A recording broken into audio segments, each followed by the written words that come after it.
Om Swastiastu, Assalamualaikum warahmatullahi wabarakatuh, Salam Nama Budaya, Salam Sejahtera bagi kita semua. Perkenalkan, saya Nilo Kardini SEMM, dosen tetap Universitas Mahendra Data, Fakultas Ekonomi dan Bisnis pada Prodi Manajemen. Sebagai seorang dosen, saya telah menerapkan tugas dan tanggung jawab dalam menjalankan Tridharma Perguruan Tinggi, meliputi pendidikan, penelitian, dan pengabdian kepada masyarakat. Selain mengajar, saya juga aktif dalam penelitian dan kegiatan akademik lainnya. Saya menggunakan sistem pengajaran DIA atau merupakan singkatan dari Delivery, Interaction, dan Assessment. Sebelum masuk ke dalam penjelasan sistem pengajaran yang saya terapkan, terlebih dahulu saya akan menjelaskan mengenai mata kuliah yang saya bawakan berjudul Manajemen Sumber Daya Manusia. Ini memiliki bobot 3 SKS dengan total pertemuan sebanyak 14 kali tatap muka. Selain itu juga proses pembelajaran dilakukan 1 kali ujian tengah semester atau UTS dan 1 kali ujian akhir semester atau UAS.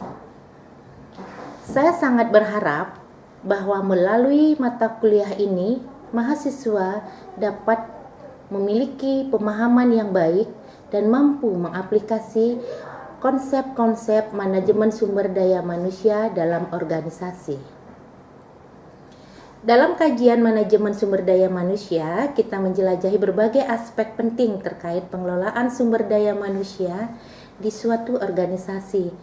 Topik yang akan kita bahas meliputi rekrutmen, seleksi, pelatihan, dan pengembangan, serta penilaian kinerja, kompensasi, serta manajemen perubahan.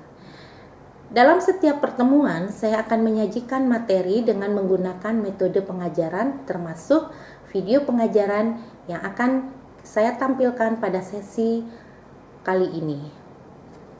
Selain itu, penting bagi mahasiswa untuk memahami bahwa kajian dalam manajemen sumber daya manusia memiliki manfaat yang signifikan bagi mahasiswa. Materi yang kita bahas akan membantu mahasiswa memahami prinsip-prinsip dasar dalam pengelolaan sumber daya manusia serta memberikan wawasan tentang strategi dan teknik yang efektif dalam mengoptimalkan kinerja dan produktivitas tenaga kerja.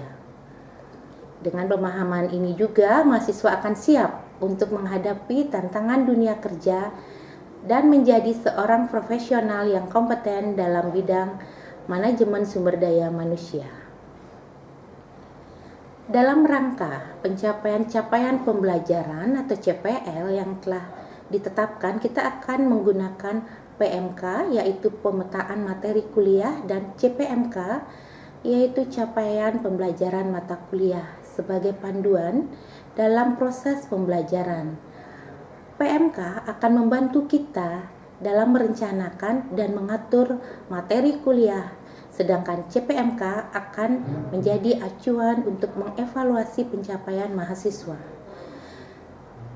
Saya akan menjelaskan lebih lanjut tentang sistem pengajaran yang akan kita terapkan dalam mata kuliah ini adalah DIA, Delivery, Interaction, dan Assessment. Dalam sistem ini, saya akan berfokus pada pengiriman materi kuliah yang interaktif, melibatkan interaksi antara dosen dan mahasiswa, serta melibatkan asesmen berkelanjutan untuk mengukur pemahaman dan perkembangan mahasiswa dalam materi sumber daya manusia.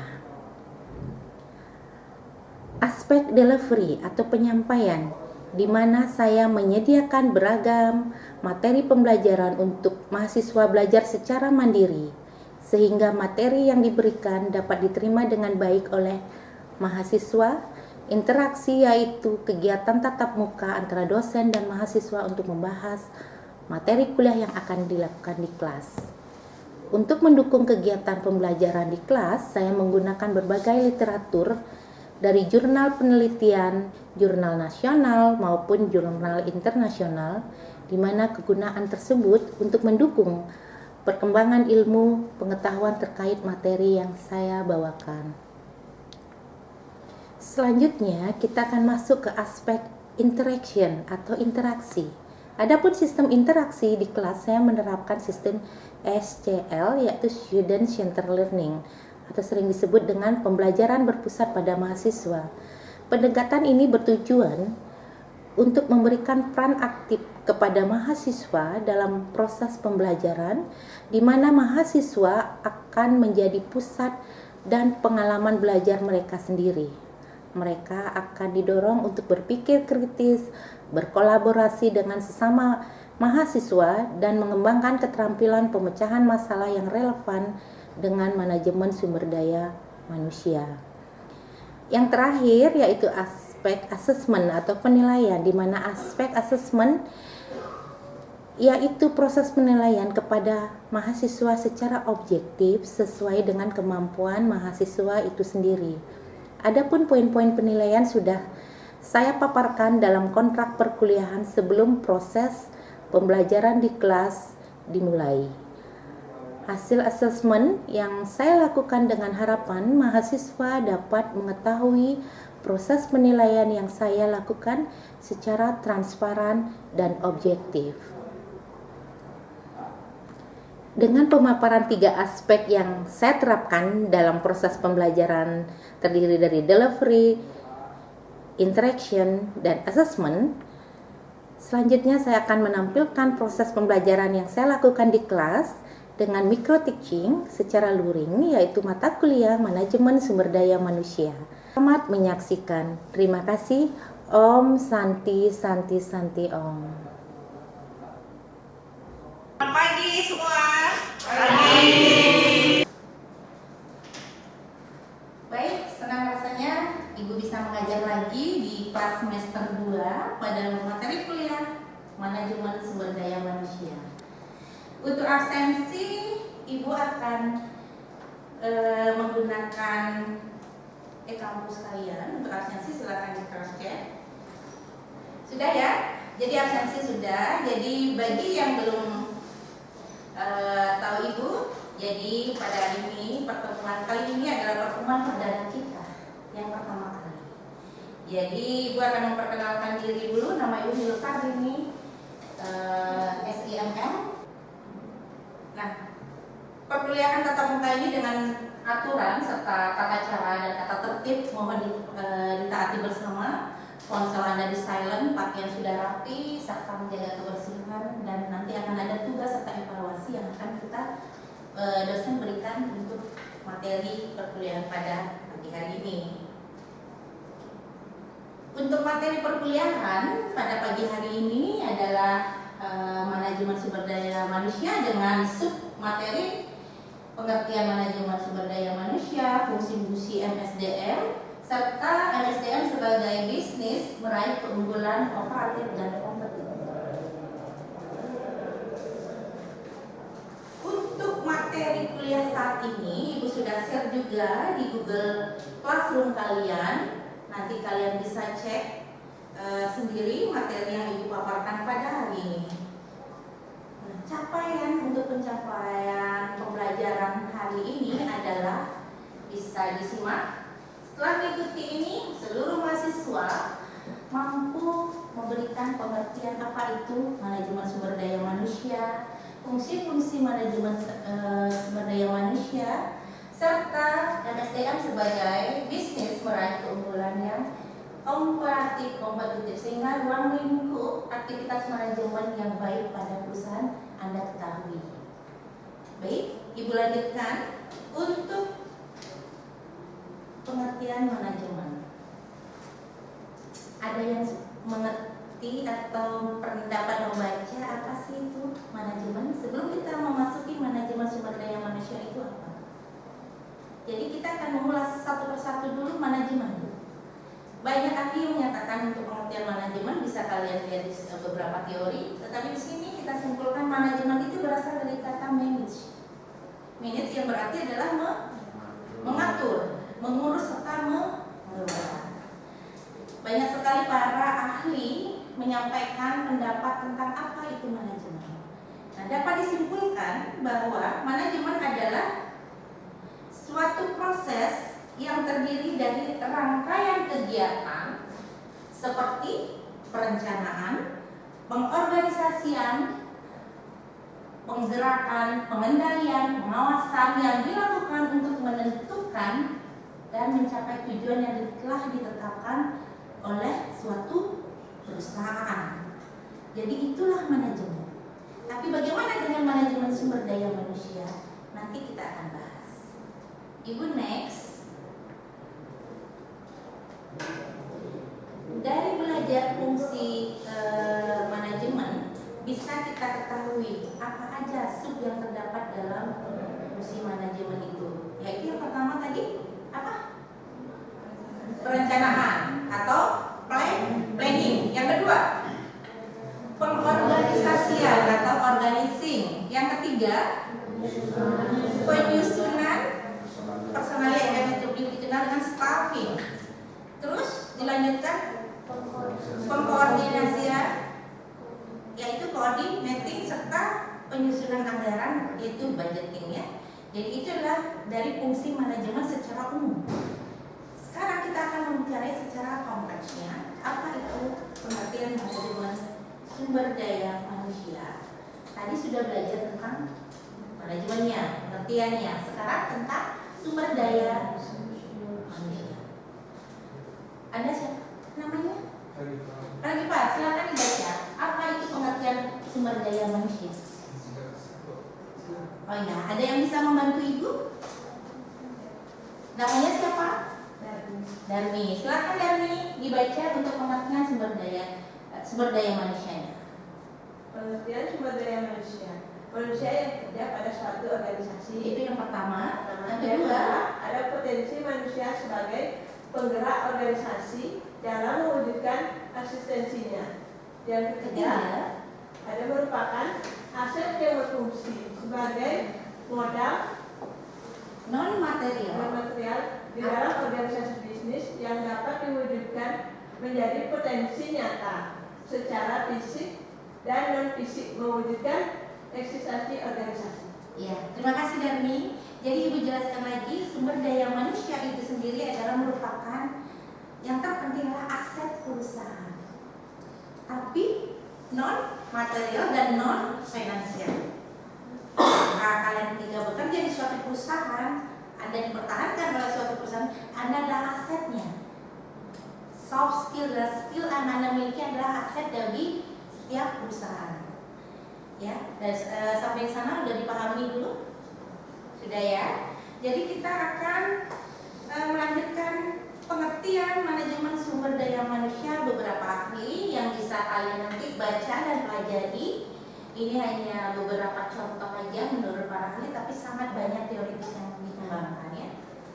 Nah, dari pengertian tersebut dapat kita simpulkan manajemen sumber daya manusia adalah suatu proses yang dilakukan atas perencanaan, organisasi, pemimpin, dan pengendalian serta kegiatan-kegiatan yang berkaitan dengan analisis pekerjaan, evaluasi pekerjaan, pengadaan, pengembangan, kompensasi, promosi, serta pemutusan hubungan kerja guna mencapai tujuan yang telah ditetapkan oleh suatu organisasi atau perusahaan. Nah, sementara itu sumber daya manusia sendiri, manajemen sumber daya manusia sebagai suatu bidang manajemen yang khusus mempelajari hubungan peranan manusia dalam suatu perusahaan. Jadi itulah dua inti pengertian dari manajemen sumber daya manusia. Ibu lanjutkan atau ada yang bertanya sampai di sini dulu? Atau kita next dulu, nanti sesi bertanya bisa kita awali dengan pertanyaan. Nah, kita lihat di sini tadi kan ada fungsi manajemen. Berbedakah fungsi manajemen serta fungsi manajemen sumber daya manusia? Tentunya berbeda. Berbeda dengan ruang lingkup yang lebih luas lagi ya, karena lebih kalau manajemen kan umum. Jadi kalau manajemen sumber daya manusia lebih mengkhusus lagi. Di sini Ibu mengambil menurut beberapa ahli, menurut Clinton, itu fungsi manajemen dibagi menjadi 7 fungsi. Menurut Hasibuan itu dibagi menjadi 11 fungsi. Menurut Privo itu dibagi menjadi 2 fungsi, serta menurut M4 itu manajemen SDM dibagi menjadi 7 fungsi. Ibu saat ini tidak menjabarkan fungsi-fungsi yang disampaikan oleh para ahli, tetapi akan menjadi bahan tugas Anda nanti. Nanti Ibu akan jelaskan tugas Anda. Jadi untuk sementara ini kita lanjutkan lagi materinya. Nah, di sini terlihat, bisa Anda lihat diagram di LCD tertera fungsi MSDM. Fungsi manajemen sumber daya manusia itu sebenarnya mencakup untuk ruang-ruang seperti bidang penyediaan staf, pengembangan sumber daya manusia, kompensasi, K3, kesehatan dan keselamatan kerja, serta hubungan karyawan dan pemburuan. Ini artinya hubungan industrial. Jadi kelima yang Ibu sebutkan tadi merupakan bidang atau bagian yang terdapat dalam fungsi manajemen sumber daya manusia itu sendiri. Ya. Nah, manajemen sumber daya manusia fungsi-fungsinya dibagi menjadi 2 bagian, yaitu fungsi manajemen serta fungsi secara operasional. Bisa kalian simak bahwa fungsi manajerial diantaranya adalah sebagai planning, organisasi, directing, serta controlling. Itu dari sisi fungsi secara manajerial. Tapi bagaimana fungsi secara operasionalnya? Operasional tentu menambahkan adalah adanya recruitment, adanya development, adanya kompensasi, adanya integration, maintenance, serta supervision. Ya, jadi itu dibedakan menjadi 2, yaitu apa tadi? Fungsi manajemen serta fungsi manajerial serta fungsi operasional. Jadi diingat ya. Nah, bagian-bagian itu merupakan satu kesatuan dari bagian ruang lingkupnya sumber daya manajemen sumber daya manusia. Bisa nggak terpisahkan, Bu? Biasanya tidak bisa. Itu menjadi satu ruang lingkup, tetapi di spek per bagian ya. Nah, Ibu akan menjelaskan di sini fungsi manajemen sumber daya manusia secara manajerial. Yang pertama adalah perencanaan. Apa itu perencanaan? Rangkaian tindakan. Rangkaian tindakan bisa. Ada lagi? Di sini kita akan mengulas perencanaan adalah serangkaian tindakan untuk mencapai suatu hasil yang diinginkan secara efektif dan efisien tentunya. Anda hidup pasti punya perencanaan, itu namanya perencanaan pribadi, planning ya. Sedangkan perusahaan juga mempunyai perencanaan. Yang kedua adalah pengorganisasian. Apa itu? Pengorganisasian adalah kegiatan mengorganisir karyawan untuk apa? Untuk menjalin hubungan dan kewenangan, integritas serta koordinasi dalam suatu bagian dari organisasi. Jadi organisasi itu ada bagian-bagian divisi-divisi, departemen-departemen yang perlunya ada pengorganisasian ya. Jadi yang 3 adalah pengarahan. Pengarahan adalah kegiatan mengarahkan semua karyawan agar mampu bekerja dalam membantu tercapainya tujuan perusahaan. Jadi mereka, pengarahan itu artinya mereka sudah diberikan job description sesuai bidang masing-masing, soft skill mereka masing-masing, the right man on the right place. Jadi mereka sudah menempatkan posisi SDM-nya yang sesuai tempatnya, maka diberikanlah job serta diberikan pengarahan. Yang keempat adalah yang terpenting adalah pengendalian atau controlling. Mengendalikan semua karyawan untuk menaati semua peraturan-peraturan dalam perusahaan. Ya, dapat dipahami? Baik, Ibu lanjutkan untuk selanjutnya. Kita akan tadi sudah Ibu menjelaskan manajemen itu apa, pengertian pengertian manajemen, fungsi manajemen, pengertian manajemen sumber daya manusia, serta fungsi-fungsi manajemen sumber daya manusia. Baik, untuk saatnya kita akan overview. Apa sih itu manajemen sumber daya manusia? Kita mereview lagi. Kita akan overview sejauh mana manajemen sumber daya manusia itu dipergunakan oleh suatu organisasi. Kita dapat melihat suatu keberhasilan organisasi dinilai dengan kemampuan memadukan penggunaan sumber daya yang dimiliki secara efektif dan efisien dalam pelaksanaan strateginya. Kita mereview ya, overview. Meskipun demikian, titik sentral pada strategi dan setiap metode pemanfaatan sumber-sumber daya adalah sumber daya manusia. Jadi paham kalian bahwa di sini sumber daya manusia merupakan titik terpenting dalam suatu pemerintahan, suatu perusahaan, baik sisi pemerintahan maupun swasta dalam suatu organisasi ya. Jadi merupakan perangkat atau device secara tidak langsung dalam memenuhi strategi suatu organisasi. Sekarang ibu bertanya, apakah suatu organisasi bisa jalan tanpa ada sumber daya manusia? Tentunya tidak bisa, walaupun mereka punya sumber daya yang lain ya, seperti mereka menggunakan robot. Robot itu kan juga yang di-shape dalam yang di-shape oleh manusia, adalah sumber daya manusia. Tapi yang menjalankan adalah robot, itu contohnya ya, mesin. Tetapi sumber daya manusia itu tidak bisa dihilangkan dalam suatu organisasi. Dia adalah aset terpenting dalam suatu perusahaan organisasi.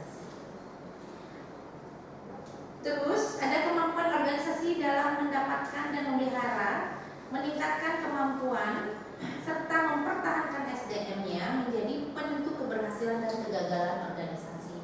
Jadi di sini ibu bisa ulas bahwa tumbuh kembangnya suatu organisasi atau perusahaan itu bisa didampak atau dipengaruhi oleh sumber daya manusia yang kita miliki. Jika suatu perusahaan tidak pandai mengelola sumber daya manusianya, maka tujuan suatu organisasi itu tidak akan tercapai secara bersama-sama. Ya, misalnya visi personalia tidak terkait dengan divisi marketing misalnya, kurang adanya interaksi komunikasi, maka akan menjadi gap serta tujuan perusahaan tidak akan tercapai.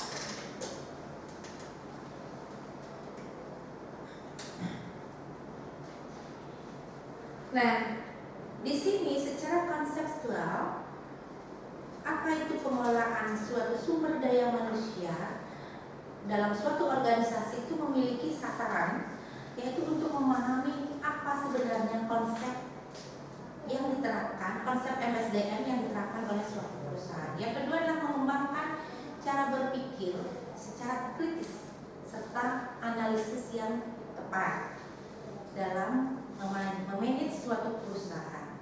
Itulah sasaran untuk mengapa manajemen sumber daya manusia itu sangat diperlukan dan sangat penting bagi suatu perusahaan. Terakhir, ini materi yang kita bahas, MSDM sebagai bisnis meraih keunggulan kooperatif dan kompetitif. Nah, peran MSDM untuk meraih keunggulan kooperatif itu sangatlah penting. Kali ini didefinisikan untuk mencapai gagasan terhadap isu-isu MSDM yang berorientasi pada hasil dan memberikan perspektif yang lebih luas. Melakukan strategi yang memfokuskan pada pengelolaan SDM serta pengembangan staf yang benar.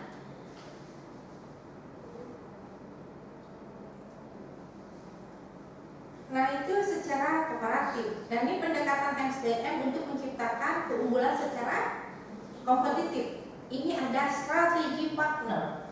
Di sini mitra manajer senior dan manajer lini dalam suatu perusahaan itu melaksanakan strategi yang telah di-planning atau direncanakan untuk diterjemahkan ke dalam tindakan yang nyata, untuk diimplementasikan. Jadi strategi partner, jadi mereka antara manajer dengan manajer, top manajer dengan senior manajer, middle manager itu sudah mempunyai strategi ya dalam suatu perusahaan untuk mencapai keunggulan yang kompetitif. Bagaimana dia memajukan suatu perusahaan. Yang kedua, Jadi menjadi ahli dalam mengatur pelaksanaan pekerjaan secara efisiensi administrasi agar dihasilkan output yang dengan biaya yang rendah untuk berkualitas terjamin. Hal ini dengan dua cara dapat dilakukan dengan rekayasa ulang atau memikirkan penciptaan ulang. Jadi di sini diharapkan secara administration itu rekayasa ulang, re-engineering dan memikirkan penciptaan ulang bagaimana untuk menghasilkan keunggulan yang kompetitif. Jika artinya Anda harus mereview. Saudara harus mereview jika suatu administratif itu ini ada yang kurang enggak untuk mencapai keunggulan pesaing-pesaing kompetitor kita. Sekarang sesi pertanyaan, ada yang bertanya? Ya, sebutkan nama terus pertanyaannya. Selamat pagi Ibu, izin bertanya. Saya Betul Pramuka. Ya betul. Dari materi yang dipaparkan tadi, ada beberapa pertanyaan yang agak mengganjal, terutama di dalam manajemen sebagai kooperatif dan kompetitif di dalam bisnis. Walaupun pertanyaan saya, mengapa itu MSDM itu sangat penting untuk meraih keunggulan kompetitif dan kooperatif dan kompetitif dalam bisnis. Sekian, terima kasih. Terima kasih ya Putu, pertanyaannya bagus sekali. Dari rekan-rekan semua, mahasiswa semua, ada yang bisa menanggapi, mempunyai perspektif pandangan dari yang Ibu paparkan tadi? Ya, siapa namanya? Perkenalkan, nama saya Ibu Sudari Dewi. Ya, dengan Ayu ya panggilannya ya. Izin menjawab, Ibu. Menurut saya, pentingnya MSDM dalam meraih keunggulan kooperatif dan kompetitif untuk organisasi, yaitu yang pertama ada meningkatkan daya saing, yang kedua ada meningkatkan kualitas tenaga kerja, yang ketiga ada meningkatkan efisiensi organisasi, yang keempat mendorong inovasi, dan yang terakhir ada meningkatkan loyalitas karyawan.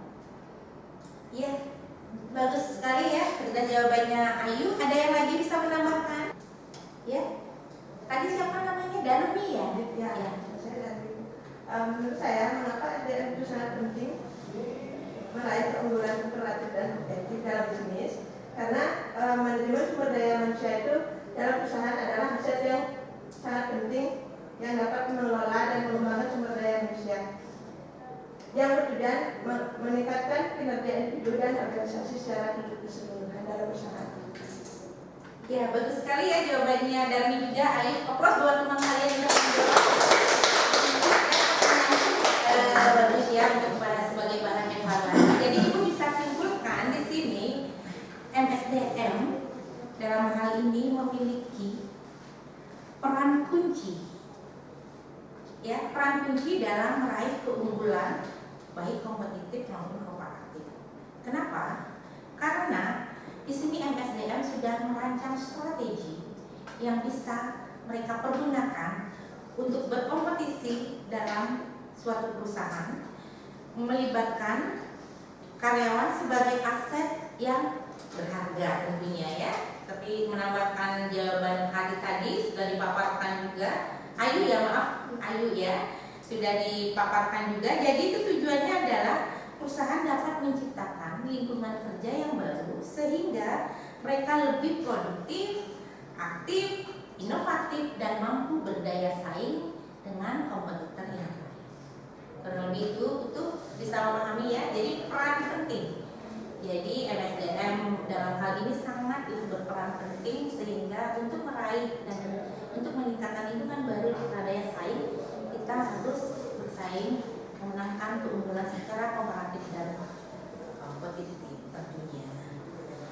Ibu akan lanjutkan untuk tugas yang seperti tadi Ibu sampaikan tadi bahwa fungsi manajemen sumber daya manusia menurut ahlinya. Nanti kalian cari masing-masing menurut fungsi-fungsi yang disebutkan oleh para ahli. Ini nanti dikumpulkan dalam Google Form yang sudah ada linknya. Nanti Ibu akan share di grup link itu. Kalian jawab paling lambat sebelum pertemuan minggu depan. Kita akan bahas kembali bersama. Baik, untuk materi kuliah hari ini Ibu sudahi dulu. Semoga pemaparan materi hari ini bermanfaat bagi kita semua. Terima kasih. Selamat pagi. Pagi.